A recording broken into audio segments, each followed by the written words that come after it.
60 seconds. Real talk, kids are gonna kid. And sometimes that can look messier, ickier, and stickier than we'd like to admit.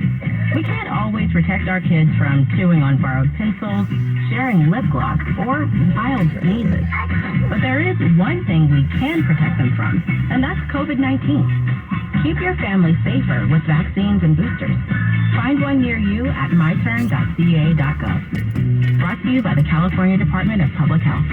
If you're in the market for a new home loan, or maybe you've been putting off refinancing, you've probably noticed that rates are starting to go up. But listen, there's still time to get a low fixed rate mortgage. Do yourself a favor and check out First NorCal Credit Union. Their home loan rates are still low. Their fees are low too. And their online application makes applying super quick and easy. Look them up online at firstnorcalcu.org. That's firstnorcalcu.org.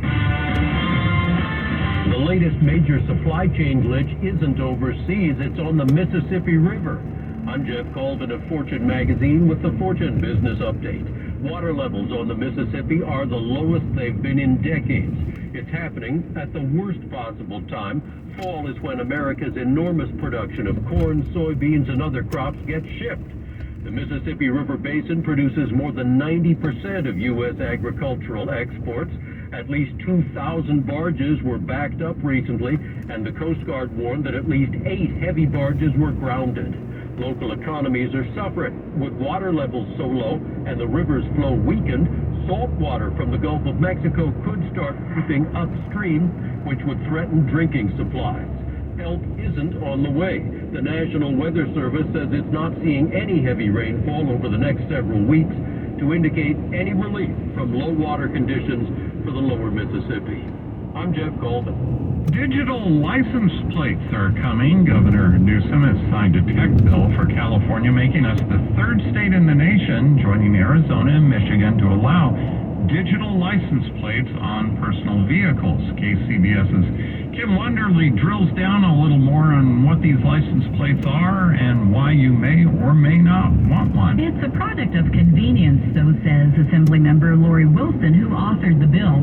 This following a pilot program that was launched in 2018, whereby 10,000 drivers bought into the new technology, which will now be made available to all 36 million vehicles registered here in California. So what exactly is the digital plate and what does it do? It's a license plate size screen that can be connected by battery or hardwired to your car. You can customize the border displays with personalized banners and color choices, but it also streamlines the license renewal process, which you can do automatically through a mobile app. Beyond that, the digital plate, called an R plate for the company that makes them, Reviver, will be able to display emergency messages too, like Amber Alerts. Your R plate can also be equipped with GPS location tracking information that can assist police in the recovery of a vehicle. The GPS tracking has raised some privacy concerns, though Reviver states that they have a security protocol system and that R plates don't contain any user data at the street level, and that your transmission with the cloud are fully encrypted. Okay, brass tacks, how much does it cost? Battery-powered R plates are priced at $19.95 a month with a 4-year contract. Wired R plates are $24.95 a month with a 2-year deal. That's the Road Report. Kim Wonderly, KCBS. We turn our attention now to the KCBS traffic desk, where Frank Munich has our latest road report of his own. Well, not much in the way of things being so slow that people can read the license plate of the car in front of them.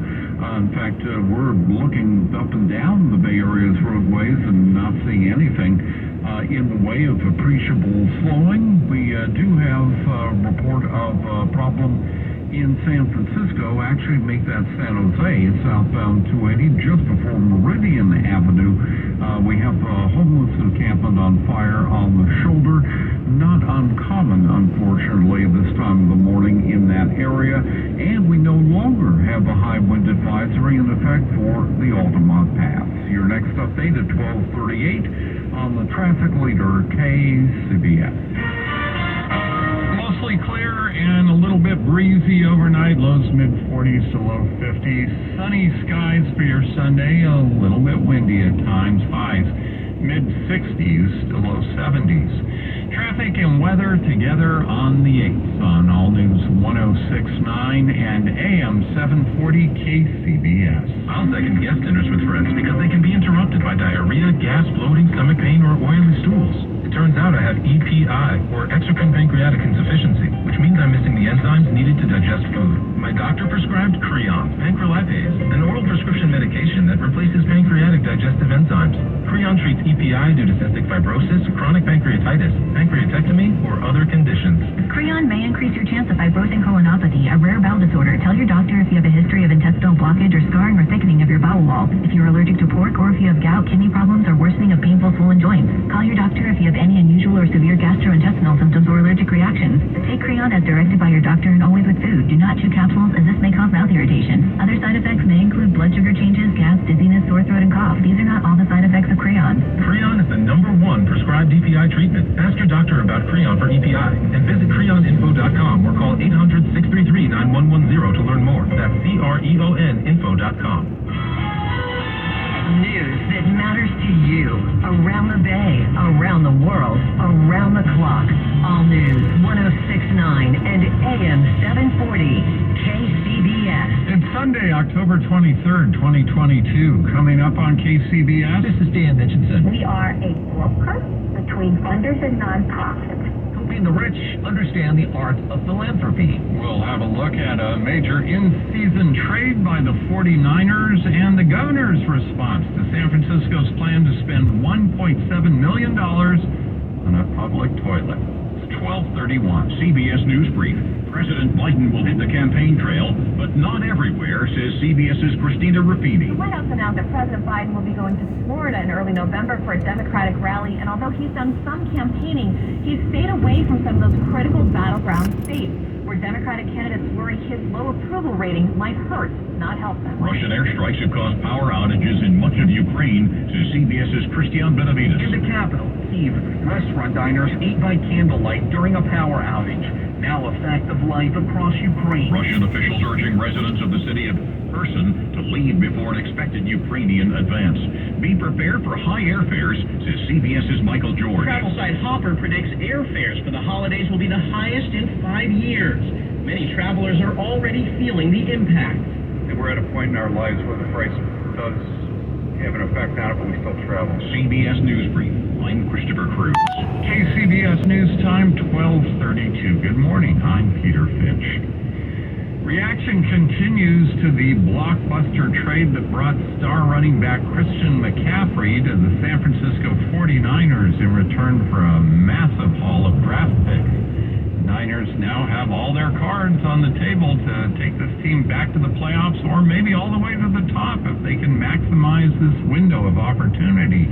For more, KCBS's Chris Ancarlo spoke to C.W. Nevius, sports columnist for the Santa Rosa Press-Democrat. This has to be one of, if not the most monumental trades in 49ers history, yeah? It's got to be up there. I mean, I think the big question is what the impact is at the end of the year. I mean, Jimmy Garoppolo, that trade that year was a big deal. But I think what you're saying and what you're right about is this is a during the season kind of a trade, and it's an impact player. This is a guy who he can run the ball, catch the ball, and can break the game wide open. And he's local. I mean, he's a legend at Stanford. So there's a lot of excitement about it. There are some concerns, but there's a lot of excitement about this. I'd put it right there at the top. And on that last little note there, I want to zoom out on it. I'm looking at Twitter right now on Christian McCaffrey's feed, and he tweeted yesterday, touchdown in the Bay, feels good to be back, bang, bang, Niner gang, God is good. What does that tell you? Well, he's had a tough go of it down in Carolina. I don't think they've used him very well. I'm a interested bystander just like everybody else, but I don't think they used him very well. I think they could have done a lot more work with him on the passing game. And running between the tackle, I mean, he's 205 pounds. There's no wonder he got hurt as often as he did. In the last 2 years. The previous 2 years, he only played 10 games. And that was because he had a series of injuries. So you got to take some care with it, put him in the right situation. And I think he's a really valuable guy. He's a big game vendor, that's for sure. Yeah, I don't want to get into the X's and O's here, but when you talk about how you can use him on the field, it's exciting stuff. But the Niners, I mean, they gave up a lot, basically all of their draft capital next year, and then the cap space is just enormous for the next 3 years. Well, they really pushed their chips in the middle of